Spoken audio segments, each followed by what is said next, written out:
Bonjour à tous mes frères et sœurs. Je parle au nom de la vérité. Moi, je suis là pour dire uniquement la vérité. Et ce message s'adresse à tous les êtres, toutes les nationalités confondues, toutes couleurs, toutes races. Ce message est pour vous. Mes frères et sœurs, ce monde est rempli de mensonges. Mais le mensonge va disparaître. Il ne va exister que la vérité. Car la vérité est éternelle. La vérité, c'est l'éternité. L'éternité, c'est... Non, la vérité, c'est l'Esprit de Dieu. Car l'Esprit de Dieu, c'est l'Esprit de vérité. Et c'est cet Esprit de vérité que l'on nomme Congo. Congo signifie la vérité. La ceinture qui referme le tout. Cette vérité qui jaillit de ma bouche. Cette vérité qui jaillit de ma bouche, c'est la vérité que Dieu a placée en moi. Et cette vérité, je dois vous la donner. Car le moment est venu. Le règne de la vérité a déjà commencé. Le mensonge a perdu tout son pouvoir. Le mensonge a perdu tout son pouvoir. Regardez partout autour du monde, vous découvrez des vérités cachées. Vous avez des révélations sur des gens, des personnes, sur des choses qui ont été faites dans l'histoire. Plus rien ne sera caché. Tout est dévoilé. Le voile est tombé. Oui, le voile du mensonge. Mes frères et sœurs, je n'arrête pas de vous le dire, je vous le redis encore. On vous a menti. Que ce soit les Occidentaux, le peuple noir, surtout. Vous vous êtes tous fait avoir. On vous a menti. La Mecque vous a menti. Vatican vous a menti. Ils vous ont menti pendant des siècles. Mais tout ça, c'est terminé. Je le répète encore. Comme je l'ai déjà dit, ce sont les religions chrétiennes, musulmanes, bouddhistes, etc. Ce sont des religions d'idolâtres. Vous adorez des idoles, mais vous n'adorez pas le Créateur lui-même. Vous n'aimez pas la vérité. Vos idoles symbolisent le mensonge. Comme vous vous dirigez vers le mensonge, vous ne pouvez pas aller vers la vérité. Vous ne pouvez pas atteindre Dieu. Vous ne connaissez pas Dieu. Vous n'avez pas l'esprit de vérité en vous, raison pour laquelle vous rejetez la vérité. Mais le moment est venu où vous ne pourrez plus rejeter la vérité, vous allez accepter la vérité. J'ai dit, ils ont eu les livres dans les mains, mais ils n'ont rien compris, ils ont mal interprété les choses. Et ils vous mentent. En ce moment, partout autour du monde, il y a des déluges, des inondations partout. Il y a des engloutissements sous les eaux, partout autour du monde. Mais eux, quand je prends par exemple le Vatican, les chrétiens, les protestants et tout ça, eux, ils jouent sur ça pour s'appuyer sur leurs livres. Ils profitent de ces événements qui se passent pour justifier le Nouveau Testament. Le Vatican veut justifier le Nouveau Testament en disant, regardez tout ce qui se passe partout autour du monde, c'est écrit dans le livre. Ils veulent nous faire croire que le Christ viendra. Le Christ, il parle de Jésus, que Jésus reviendra. Le Jésus blanc reviendra pour sauver, soi-disant, l'humanité. Mais depuis quand un blanc va venir pour sauver les hommes noirs? Ce n'est pas possible. Donc moi, je vous ai toujours dit, vous êtes témoins, que le sauveur qui viendra, c'est un homme noir. Et ce n'est pas le Christ Jésus dont parle le Nouveau Testament. Mais le sauveur qui vient, c'est celui dont parle l'Ancien Testament. Ésaïe, le serviteur souffrant, c'est lui. Et ce serviteur souffrant-là, c'est celui-même que Kimbangu avait prophétisé. Le roi divin qui viendra. Donc c'est pour vous dire qu'il y a des liens dans la Bible. Il y a des vérités qu'on peut tenir, on peut prendre dans la Bible. Mais pas tout. Prenez l'Ancien Testament, mais dans le Nouveau, là c'est la confusion. Beaucoup attendent la marque de la bête, beaucoup attendent la venue du Christ, beaucoup attendent le jugement dernier, etc., etc. Mais tout ça, c'est faux. Ils ont menti.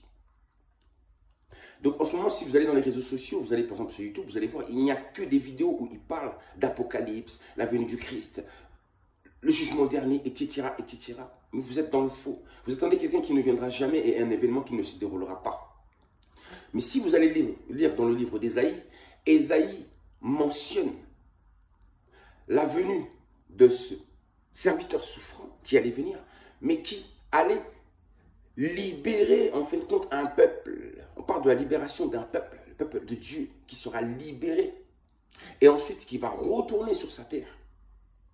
C'est-à-dire que ce Messie, ce Sauveur qui viendra, va d'abord rassembler son peuple et ensuite, une fois qu'il les a rassemblés, il va les ramener sur leur terre, c'est-à-dire en Afrique. Donc c'est un homme noir qui vient pour rassembler à travers la vérité et ensuite ramener le peuple noir, mais surtout le peuple Congo. Les Noirs en général, l'Afrique en général, on ne divise pas. Donc si je dis Congo, je dis l'homme noir à côté, vous allez diviser. Non, je ne sépare pas. Le noir, c'est le noir. Les hommes noirs vont retourner en Afrique. Donc ça n'a rien à voir avec vos mensonges d'Apocalypse, soi-disant Jésus qui vient, le Christ qui vient pour récupérer les chrétiens avec eux, les emmener au ciel avec eux. Ça ne correspond pas à la création, au principe même de la création divine. Donc tout se passe sur la terre, mais c'est plutôt les Noirs qui vont être délivrés, la délivrance. La Bible parle d'un peuple en captivité. Et si vous regardez bien, c'est le peuple noir qui est en captivité. Là, ça colle. La captivité, c'est le peuple noir. L'esclavage, c'est le peuple noir. Parce que c'est écrit dans la Bible que ce peuple sera tenu en esclavage durant un temps. Et après ce temps indéfini, il obtiendra l'indépendance, la libération. Donc vous avez vu, ça correspond au peuple noir. Mais eux, ils ont menti. Il vous faut croire le contraire. Donc, vous regardez, vous cherchez un sauveur qui viendra d'une direction d'un côté alors qu'il viendra de l'autre. Vous êtes dans l'erreur. Et vous vous trompez aussi surtout sur la couleur de la peau de cette personne. Car c'est un homme noir qui va venir pour délivrer le peuple le plus oppressé, le plus humilié. Un peuple qui souffre. Et la Bible parle souvent d'un peuple qui est en captivité. Et à chaque fois, le Créateur envoie un homme fort, un homme puissant pour délivrer le peuple. Beaucoup de chapitres bibliques de l'Ancien Testament parlent toujours de la même chose. Il y a un prophète Élie qui vient, un homme puissant. Il y a Abraham, un homme puissant qui vient. Il y a Moïse, un homme puissant qui vient. Et puis, il y a le serviteur souffrant, un homme puissant qui vient. Ésaïe, ça c'est la fin pour moi de l'Ancien Testament. Donc nous y sommes. Regardez plutôt le livre d'Ésaïe, mais ne regardez pas Apocalypse. Regardez vers la direction des prophéties de Simon qui Mbangou. Beaucoup de gens ignorent cette personne. Mais cet homme était habité par l'esprit de vérité. Et il a prophétisé des choses incroyables. Et toutes ces prophéties s'accomplissent. Regardez plutôt vers cette direction. Car dans sa prophétie, il dit bien que quand les peuples du Congo, ce peuple de la vérité, ce peuple de Dieu, ainsi que la race noire, commencera à se lever voudra se libérer et réclamer son indépendance, quand il voudra se lever, ce peuple se levera, toutes les nations qui s'opposeront à ça, qui se leveront contre le peuple du Congo ainsi que la race noire, le peuple noir, ces nations seront englouties sous les eaux.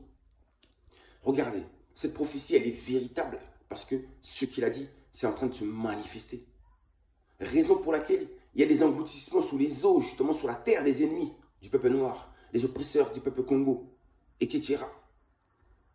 Ce n'est pas pour rien. Donc cette prophétie, elle est réelle. Il y a des nations qui vont être englouties. Ce n'est que le début. L'engloutissement va être total. Total, total. Jusqu'à ce que vous ne puissiez plus jamais vous relever. J'ai fait des vidéos où j'ai dit, l'Occident connaîtra une ruine éternelle. Tous les ennemis du peuple noir connaîtront une ruine éternelle. Seront dans la pauvreté. Mais cette pauvreté, elle va venir à travers les engloutissements. Les engloutissements, l'eau salit une terre. Elle dépouille une terre. L'eau, elle est trop puissante. C'est pourquoi le Créateur va frapper à travers les eaux. C'est à travers les eaux, grâce à l'eau, Kinati Massa, le verseur d'eau. Il y a un homme puissant qui est là et qui verse de l'eau, qui va engloutir totalement les nations ennemies du peuple noir. Et ensuite, ils seront à genoux. Et l'homme noir obtiendra son indépendance. Ça, c'est la vérité. Écoutez, suivez cette prophétie-là et vous comprendrez. Par contre, dans la Bible, j'ai bien dit, il y a des ressemblances dans l'Ancien Testament, exactement avec ce qui se passe. C'est en parallèle. Mais il faut savoir prendre les bonnes informations. Il faut avoir la lecture juste. Mais pour ça, il faut être habité par l'esprit de vérité. Celui que vous appelez la colombe, etc. Ou encore le troisième œil bien ouvert. Je vous dis à très bientôt. Gloire à la vérité.